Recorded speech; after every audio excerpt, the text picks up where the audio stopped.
베를린에 시린 11월 밤이었어요. 저는 또 다른 실패 보고서를 책상 위에 던져놓았죠. 파리 생강 재생 사업 3년간 1조 원을 쏟아부었지만 결국 중단된 프로젝트였습니다. 20년 넘게 유럽 곳곳의 수변 정비 프로젝트를 맡아온 저에게도 이런 실패는 익숙한 일이었어요. 알렉산더, 이번엔 다를 거야. 동료 클라우스가 제게 건넨 초청장을 보며 말했습니다. 서울도시연구소에서 온 공식 초청이었죠. 한강 프로젝트를 직접 보러 오라는 내용이었어요. 또 다른 허상일 거야. 저는 냉소적으로 대답했습니다. 아시아 도시들의 화려한 포장과 실제 현실 사이의 간극을 너무 많이 봐왔거든요. 하지만 호기심은 있었어요. 정말로 한강이 다른 강들과 다른 점이 있을까? 2주 후 저는 인천공항에 도착했습니다. 공항에서 호텔까지 가는 길, 차창 밖으로 보이는 한강은 그저 평범한 도시의 강처럼 보였어요. 회색 빌딩들 사이를 흐르는 물줄기, 별다를 게 없다고 생각했죠. 호텔 체크인을 마치고 시차 적응을 위해 산책에 나섰습니다. 시계는 밤 9시를 가리키고 있었어요. 반포대교 근처 한강공원으로 향했죠. 어두운 강가에서 뭔가 특별한 걸 기대하지는 않았습니다. 그런데 제가 본 것은 상상을 뛰어넘는 광경이었어요. 밤 9시가 넘었는데도 강변은 사람들로 가득했습니다. 가족들이 돗자리를 펼치고 치킨을 나눠 먹고 있었고 연인들은 강바람을 맞으며 산책하고 있었어요. 심지어 아이들이 뛰어놀고 있었죠. 이게 정말 도시 중심가 맞나? 저는 혼잣말을 했습니다. 베를린의 슈프레 강도, 파리의 생강도 이런 모습은 본 적이 없었거든요. 밤늦은 시간에 이렇게 자연스럽게 시민들이 강을 즐기는 모습 말이에요. 한 가족이 스마트폰으로 치킨을 주문하는 모습을 봤어요. 30분 후 배달원이 강변까지 와서 치킨을 전달했죠. 이런 것도 되는구나. 저는 놀라며 중얼거렸습니다. 도시의 인프라가 시민들의 자연스러운 여가 활동을 이렇게 완벽하게 뒷받침하고 있다니. 철새를 찢고 있는 청년에게 말을 걸어봤어요. 여기 자주 오세요? 네, 거의 매일요. 여기가 제일 좋아요. 그의 대답은 간단했지만 진심이 느껴졌습니다. 제가 20년간 설계해온 수많은 수변 공간들이 과연 이런 진심 어린 사랑을 받았을까 하는 의문이 들었어요. 다음 날 아침 서울시청에서 첫 번째 미팅이 있었습니다. 도시계획과 김민수 과장과 환경국 박영희 국장이 저를 맞이해줬어요. 회의실 벽면에는 거대한 그래프가 걸려 있었죠. 이게 한강의 수질 변화 추이입니다. 박영희 국장이 설명을 시작했어요. 1980년대 BOD 수치가 10 이상이었습니다. 물고기가 살 수 없는 죽은 강이었죠. 그래프를 자세히 보니 정말 충격적이었어요. 1980년대부터 2000년대 초까지 한강의 오염도는 상상을 초월했습니다. 공장 폐수와 생활하수가 그대로 흘러들어 강이 거의 하수구 수준이었다는 거예요. 그런데 2007년부터 상황이 바뀝니다. 김민수 과장이 레이저 포인터로 그래프를 가리켰어요. 한강 르네상스 프로젝트가 시작되면서 수질이 급격히 개선되기 시작했죠. 어떻게 이런 변화가 가능했죠? 저는 의심스러운 표정으로 물었습니다. 유럽에서도 이런 극적인 수질 개선은 보기 힘들었거든요. 먼저 하수관거를 완전히 재정비했습니다. 박영희 국장이 태블릿을 보여줬어요. 서울 전체 하수관거 8,000km를 새로 깔았죠. 하수처리장도 기존 4개소에서 4개소를 추가로 건설했습니다. 숫자만 들어도 엄청난 규모였어요. 하지만 더 놀라운 건 그 다음이었습니다. 2020년 현재 BOD 수치는 1.5 이하로 떨어졌어요. 김민수 과장이 최신 데이터를 보여줬죠. 이제 한강에서 70여 종의 물고기가 서식하고 있습니다.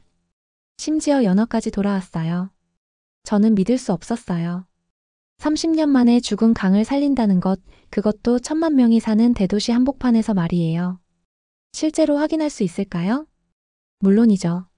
박영희 국장이 웃으며 대답했습니다. 오늘 오후에 여의도 한강공원에서 수질 측정을 직접 해보세요. 그리고 내일은 한강에서 수상택시를 타고 전체 구간을 둘러보시면 됩니다. 그날 오후 여의도 한강공원에서 저는 직접 수질 측정기를 들고 강물을 검사했어요. BOD 1.3, 투명도 1.8m. 정말로 데이터가 맞았습니다. 물이 이렇게 맑다니. 믿어지지 않네요. 저는 중얼거렸죠.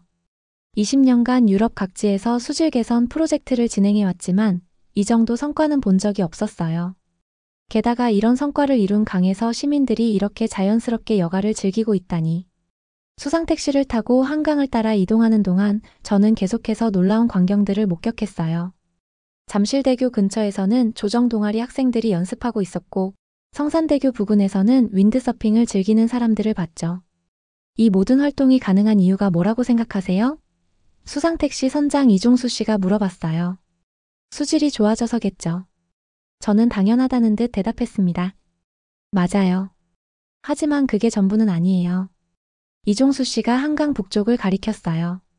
저기 보이는 빌딩들 모두 하수관거가 새로 연결되어 있어요.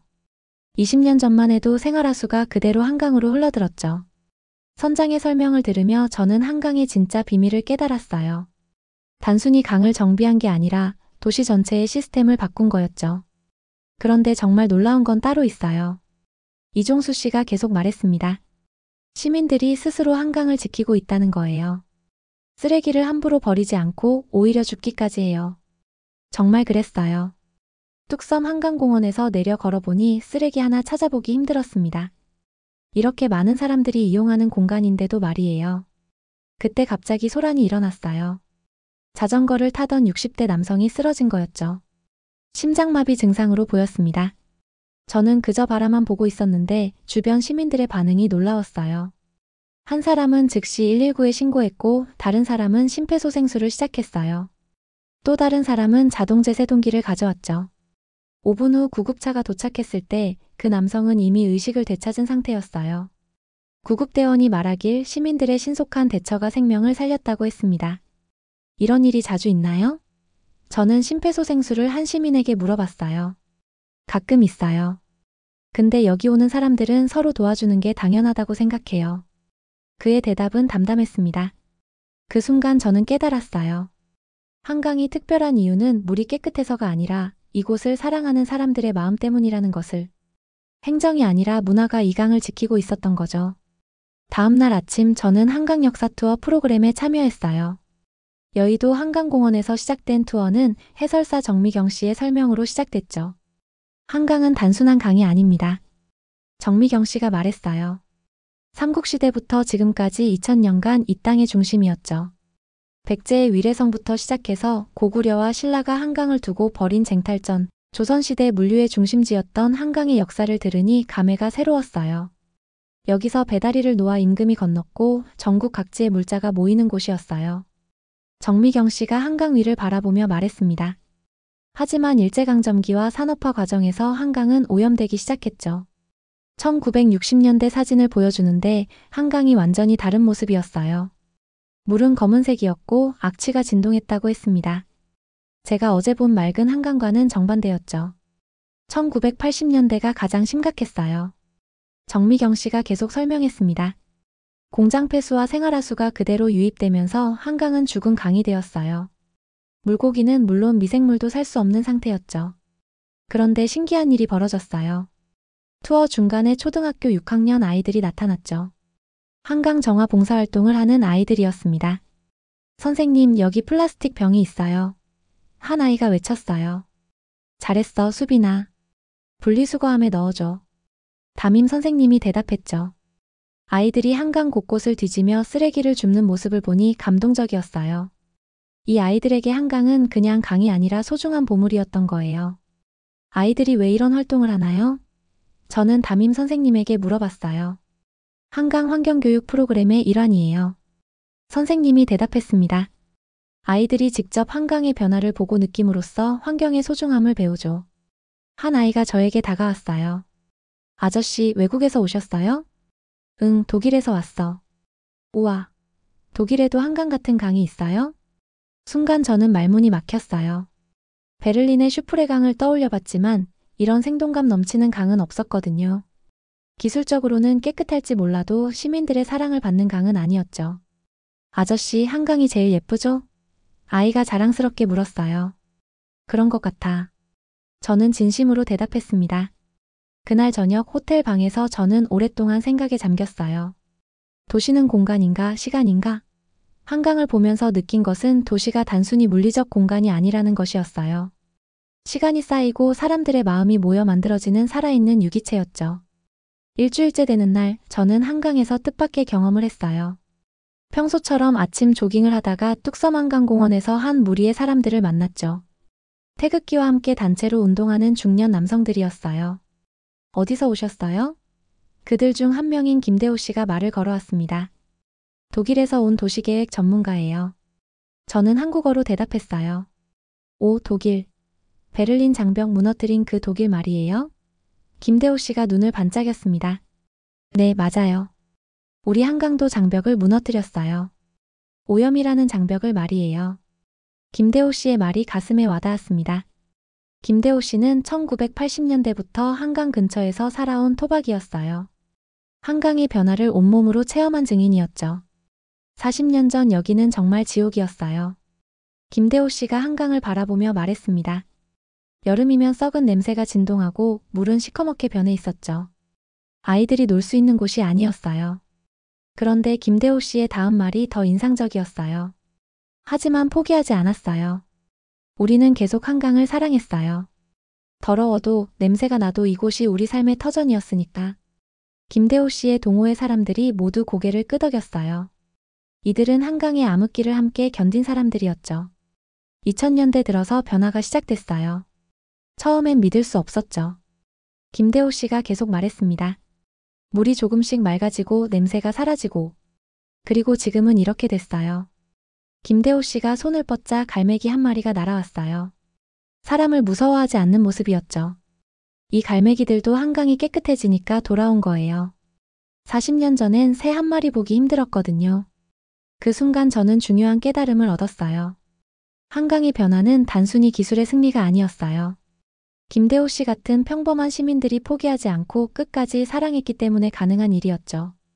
선생님, 독일에서도 이런 일이 가능할까요? 저는 김대호 씨에게 물어봤어요. 사람이 있으면 가능하죠. 기술도 중요하지만 결국 사람 마음이 제일 중요해요. 김대호 씨의 대답이 마음에 깊이 새겨졌습니다. 그날 밤 저는 베를린에 있는 동료들에게 이메일을 보냈어요. 한강에서 본 것들을 상세히 설명했죠. 하지만 글로는 이 감동을 다 표현할 수가 없었어요. 2주 출장 일정이 거의 끝나갈 무렵 저는 마지막으로 한강의 밤 풍경을 보러 나갔어요. 반포대교 무지개 분수가 시작되는 시간이었죠. 음악과 함께 시작된 분수쇼를 보면서 저는 복잡한 감정에 휩싸였어요. 2주 전 처음 한강을 봤을 때와 지금의 제 마음이 완전히 달라져 있었거든요. 정말 떠나시는 거예요? 옆에서 누군가 말을 걸었어요. 지난주 한강 역사 투어에서 만났던 정미경 해설사였습니다. 네, 내일 아침 비행기예요. 저는 아쉬운 마음으로 대답했어요. 아쉽네요. 알렉산더 씨가 한강을 정말 사랑하게 된 것 같던데. 정미경 씨가 웃으며 말했습니다. 저도 모르게 그렇게 됐네요. 저는 솔직하게 인정했어요. 무지개 분수가 절정에 달했을 때 저는 갑작스런 결심을 했어요. 이대로 떠날 수 없다는 생각이 든 거죠. 혹시 여기서 3개월 정도 더 머물 수 있는 방법이 있을까요? 저는 정미경 씨에게 물어봤어요. 왜요? 무슨 일이 있으세요? 한강에 대한 연구를 더 해보고 싶어요. 이런 사례를 유럽에 소개해야겠어요. 정미경 씨가 환하게 웃었어요. 서울시에서 외국인 연구자 프로그램을 운영해요. 신청해보세요. 그날 밤 저는 호텔에서 밤새 컴퓨터를 두드렸어요. 베를린 사무소에 연락해서 휴직 신청서를 제출했고 서울시 외국인 연구자 프로그램에 지원했죠. 아내 잉그리드에게 전화를 걸었어요. 알렉산더 정말 괜찮은 거야? 잉그리드가 걱정스럽게 물었어요. 처음으로 확신이 서는 일을 찾았어. 이곳에서 뭔가 중요한 것을 배우고 있어. 그럼 다녀와. 당신이 행복하다면 나도 좋아. 잉그리드의 이해와 지지가 고마웠어요. 20년 결혼 생활 동안 이렇게 강한 열정을 느낀 적이 없었거든요. 다음 날 아침 저는 공항 가는 길에 운전기사에게 말했어요. 죄송한데 다시 시내로 돌아가 주세요. 비행기 놓치시는 거 아니에요? 기사가 놀라며 물었어요. 괜찮아요. 계획이 바뀌었어요.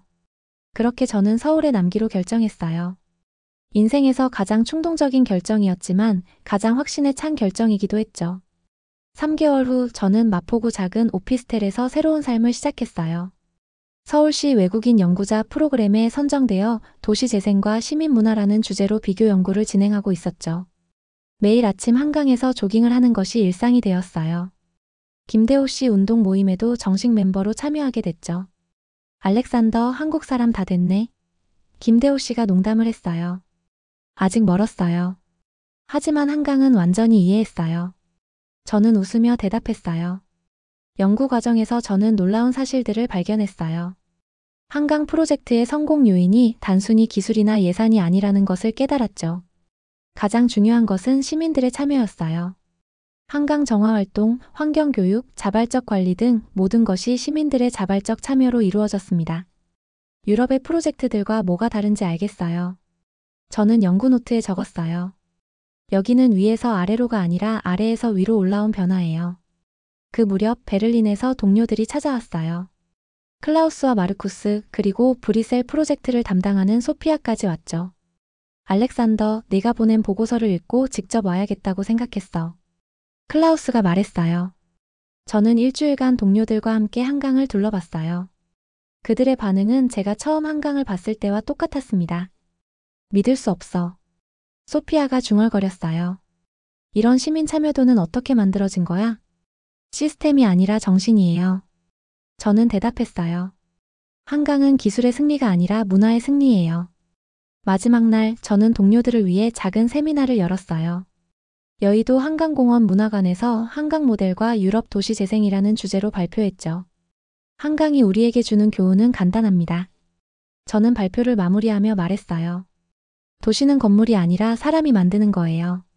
그리고 사람들이 진심으로 사랑하는 공간은 절대 죽지 않아요. 동료들이 박수를 쳤어요. 하지만 저는 그들이 진짜로 이해했는지 확신할 수 없었어요. 직접 경험하지 않으면 알 수 없는 것들이 있거든요.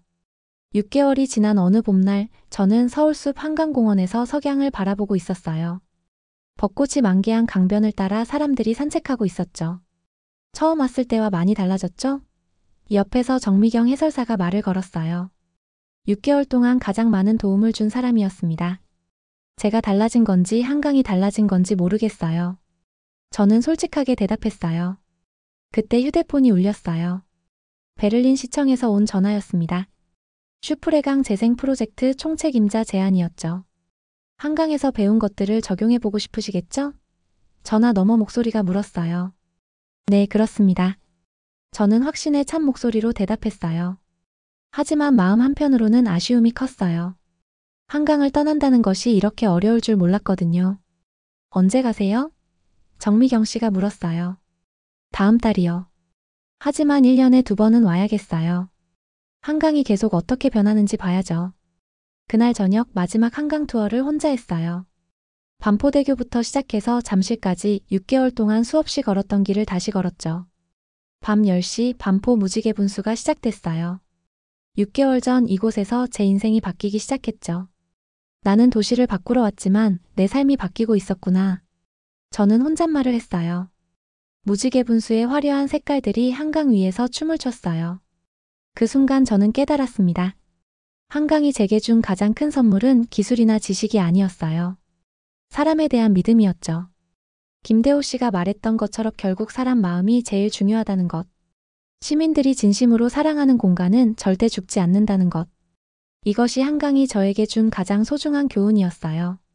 3개월 후 저는 베를린에서 슈프레강 프로젝트를 시작했어요. 첫 번째 시민 설명회에서 저는 이렇게 말했습니다. 강을 바꾸는 것은 기술이 아닙니다. 사람들의 마음입니다. 우리가 진심으로 이 강을 사랑한다면 기적은 반드시 일어날 거예요. 시민들이 박수를 쳤어요. 한강에서 배운 확신이 제 목소리에 담겼던 거죠. 지금도 저는 매일 아침 슈프레강에서 조깅을 해요. 언젠가 이곳도 한강처럼 사람들의 사랑을 받는 공간이 되기를 꿈꾸면서 말이에요. 그리고 매년 봄과 가을 저는 어김없이 한강을 찾아가요. 변하지 않는 한강의 모습을 보면서 다시 한번 다짐하죠. 도시는 사람이 만드는 것이고 사람들의 진심 어린 사랑은 어떤 기적도 만들어낼 수 있다는 것을. 한 도시가 한 사람을 바꿉니다. 그리고 그 사람은 다시 도시를 바꿔나가죠. 이것이 제가 한강에서 배운 가장 소중한 진리입니다. 오늘도 어딘가에서 누군가는 한강을 보며 감동하고 있을 거예요. 그리고 그 감동이 또 다른 기적의 시작이 될 거라고 저는 믿습니다. 이 이야기가 여러분에게도 작은 영감이 되었기를 바라며 여러분의 소중한 시간에 감사드립니다. 앞으로도 더 좋은 이야기로 찾아뵙겠습니다.